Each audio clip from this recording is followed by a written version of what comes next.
Turns out, before I ever earned a single dollar of my own, I already had a whole set of beliefs about money. And nobody ever sat me down and taught them to me. I just absorbed them, and I spent years acting on them without ever once asking if they were actually true. Last time, I told you catching the feeling in the moment was one thing, but I still hadn't asked the harder question underneath all of it, where any of this had actually come from in the first place. So I went looking. Not for a new habit this time, for an origin. And it didn't take long to find it. Because once I started looking, one memory kept coming back to me. I couldn't have been more than 7 or 8. I don't even remember what the bill was for. Just the sound of my parents' voices in the next room. That particular tone that meant something was tight. And then, later, a phrase. Not said unkindly. Just said often. We can't afford that right now. I heard it about small things. Toys, snacks, little stuff that didn't matter. But I didn't hear not right now. I heard there's never enough, and a kid doesn't know the difference between we're being careful this month and we are never safe. So I filled in the gap myself. I decided money was something that could disappear at any moment, and it was my job to protect myself from that.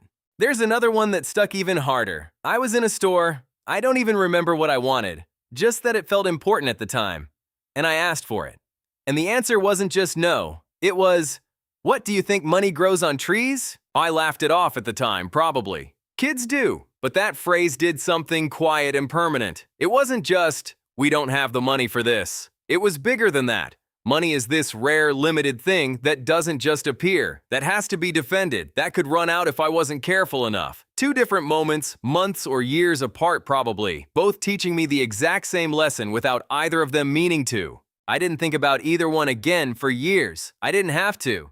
They just became the quiet operating system underneath everything else, running in the background, making decisions before I was even aware a decision was being made.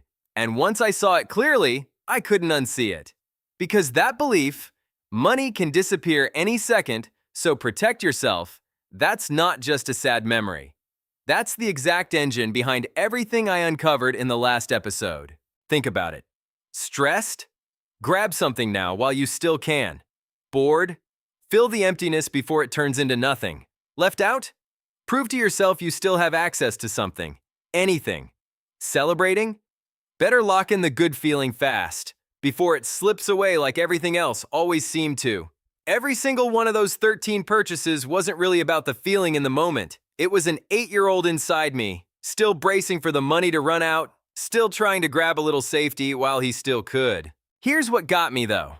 That belief made complete sense for a kid with zero control over the family budget. Zero say in what got paid and what didn't. Scarcity might have even been real back then. Or it might not have been, and it just felt real, which to a kid is the same thing.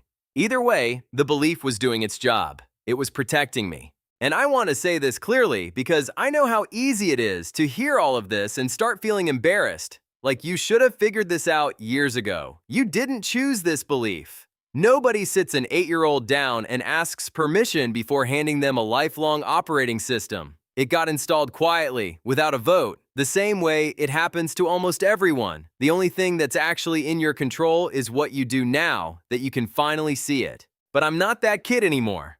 I have an income. I have choices. I have information I didn't have back then. And that belief never got the memo. It just kept running, decades later, treating every day like it's still that afternoon in the next room, still bracing for a scarcity that isn't actually here anymore. And once I knew what to look for, I started noticing it everywhere, not just in my spending. The way I'd hesitate to ask for a raise, like wanting more money, was somehow greedy or risky. The way I'd feel a flash of panic checking my bank balance, even in months when everything was completely fine. The way I'd sometimes buy the cheaper version of something I could easily afford, not because I was being smart, but because some old part of me still thought spending on myself was dangerous. None of that was really about the current moment. It was all the same 8-year-old, still running the same protective program, decades past its expiration date.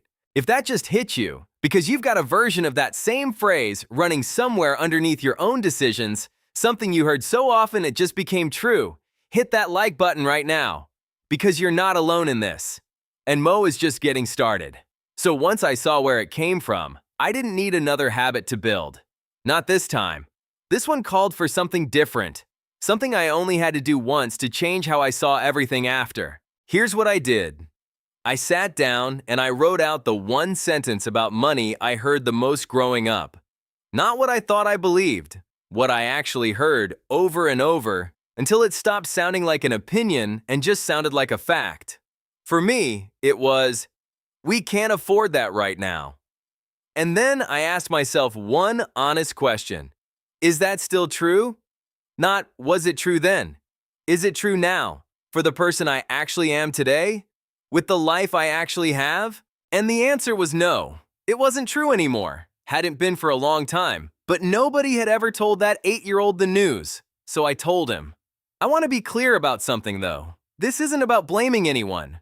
My parents weren't wrong to worry about money, and they never meant to hand me a belief that would run my life decades later.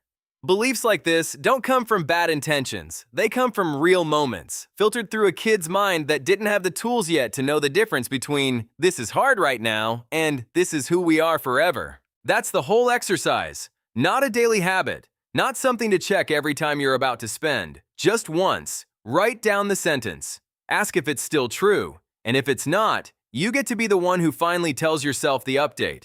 Because here's what I realized. I'd spent years trying to fix my spending.